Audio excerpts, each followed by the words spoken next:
Nous sommes ici dans l'espace Sensation Art. Nous avons le plaisir d'inviter, de recevoir Didier Dandrifos, un jeune auteur verviétois, jeune parce que c'est très récent. En fait, depuis 2020, Didier, tu as écrit Fascination extrême, Le jeu de l'ombre et de la lumière, oui, et un troisième roman en gestation. C'est exact. Quelle aventure littéraire!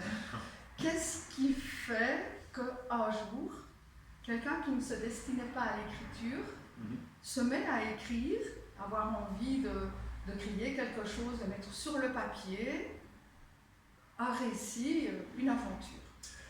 C'est une longue histoire qui a commencé, je dirais, il y a de très nombreuses années, parce que j'ai toujours eu une certaine passion, un certain intérêt pour l'art littéraire d'une façon générale, étant moi-même un lecteur relativement assidu pendant de nombreuses années.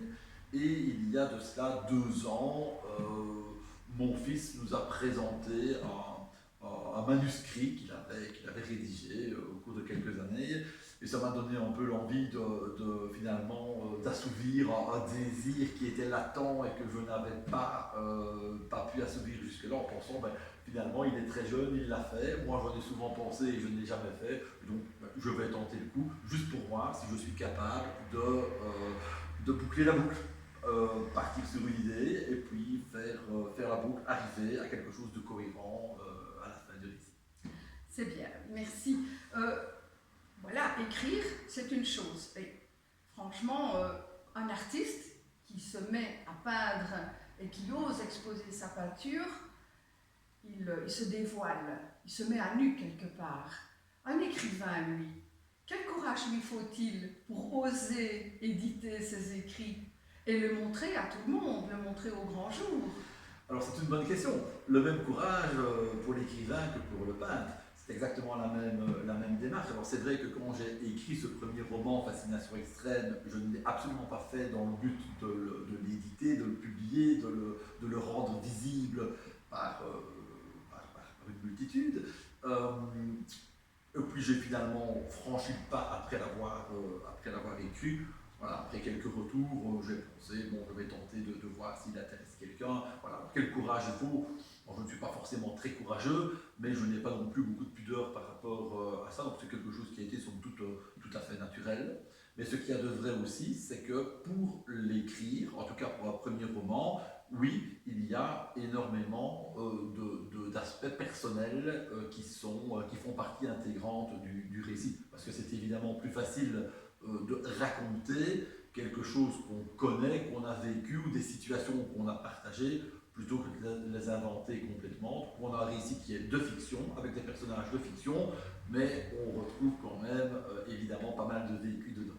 C'est ça. Merci beaucoup. Tes romans mettent en évidence la femme.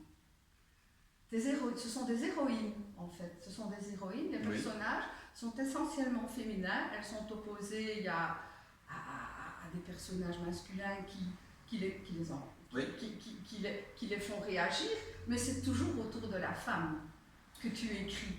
Alors, peut-être. Pourquoi? Voilà, je n'ai pas de raison particulière par rapport à ça. En tout cas, dans Fascination extrême, effectivement, le rôle principal de la narration, c'est une femme. Il fallait un personnage qui soit extrêmement fort. C'est une femme. Il n'y a pas de raison particulière, probablement parce que ça permettait de jouer beaucoup plus sur des contrastes et de créer un personnage. Probablement que j'avais plus facile de créer un personnage très fort avec un personnage féminin. Dans le jeu de l'ombre et de la lumière, ça aurait pu ne pas être un personnage féminin. Et d'ailleurs, ça tourne autour de, oui, l'héroïne principale est une femme. Je pense que ça aurait pu ne pas être le cas. Il n'y a pas de raison particulière. Je pense qu'il y a énormément, par contre, à côté du personnage principal qui est féminin, il y a énormément de rôles forts qui sont masculins. Bien sûr, bien sûr. Il y a quand même dans tes récits, il y a énormément de... on a un peu l'impression d'être un cinéaste qui suit les personnages dans leur quotidien, dans leur vie, dans tout ce qu'ils font. Mais vraiment au cœur du personnage, tu décris énormément. Tu décris tu situes, il y a un travail de documentation énorme, Mhm. rien n'est laissé au hasard, jusqu'on sentirait presque les odeurs de ce Oui. que tu décris. Ça me fait un peu penser à Zola sans bon, hein, Oui. mais malgré tout, j'y ai retrouvé cette saveur-là des choses qui est totalement décrite. C'est une façon d'écrire que tu as? Ben, probablement, je pense qu'on a chacun son style. Probablement que j'ai effectivement un style un peu descriptif, peut-être même parfois trop descriptif, je suis probablement d'accord. Mais j'ai toujours. Moi, je vis vraiment les choses, je les imagine, je les vois, et j'ai peut-être un peu peur que le lecteur ne les vive pas, ne les perçoive pas de la même manière que moi. Donc c'est vrai que je vais peut-être un peu loin parfois dans la précision. Tu parles de description, Oui. et c'est vrai, moi je parlerais plutôt de précision, Précision. pour avoir des choses qui sont Oui. plutôt précises, qui sont rigoureuses. Alors oui, évidemment, c'est documenté. C'est d'autant plus facile que dans les deux romans, l'action se situe dans une région qui est la mienne, c'est mon village ou les régions vraiment limitrophes autour de mon village, donc celles-là je les connais par cœur. Je n'ai pas besoin de me documenter très fort. Et pour tout ce qui est en dehors et pour toutes les autres situations, oui, c'est évidemment relativement documenté pour que ça soit le plus conforme possible à une réalité. Le vocabulaire que tu emploies, il est riche. Parce qu'évidemment, comme tu précises, tu ne te répètes pas. Oui. Il y a beaucoup de vocabulaire, du vocabulaire, je dirais même à un certain moment pointu. Oui. Alors, oui, de nouveau, c'est un peu mon style, mais j'ai toujours aimé le beau mot, j'aime la verve, et c'est vrai que déjà dans ma vie quotidienne et de tous les jours, j'ai tendance à utiliser un vocabulaire qui est peut-être parfois un peu plus, voilà, un peu plus particulier ou un peu plus pointu que Moi, je dirais qu'il est choisi. Il est choisi, mais j'ai... On sent vraiment que voilà, tu as envie d'imprimer ta personnalité dans le livre. Oui, c'est ce que j'ai ressenti. Mais je suis amoureux du beau mot. J'aime les beaux mots. Oui. Je suis parfois passionné par des expressions de la langue française. Je ne cite qu'un exemple, alors que c'est un exemple que tout le monde utilise tous les jours, tout le temps. Mais le cuir chevelu, c'est magnifique. Imaginez un cuir chevelu. Mais j'aime le mot, j'aime les expressions, et donc j'aime jouer avec. Gérald Faouet, Oui. il tient une grande place dans le contexte de ton roman parce que donc, il est venu exposer ici. Oui. Pour la circonstance. Exact. Et c'est magnifique. Pourquoi tient-il tant de place pour ton premier roman, Gérald Faouet, cet artiste peintre et sculpteur? Alors, d'abord parce que c'est un ami. Ensuite, parce que c'est vraiment un peintre et un sculpteur de grand talent. J'apprécie énormément son art, j'apprécie énormément ses œuvres. Et aussi parce que, j'ai commencé par te le dire probablement dans ma première réponse, il est beaucoup plus facile d'écrire et de décrire ce qu'on connaît bien. Je connais très bien Gérald, je connais bien ses œuvres. Donc dans Fascination extrême, je fais finalement intervenir toute une série de personnages et de situations que je connais.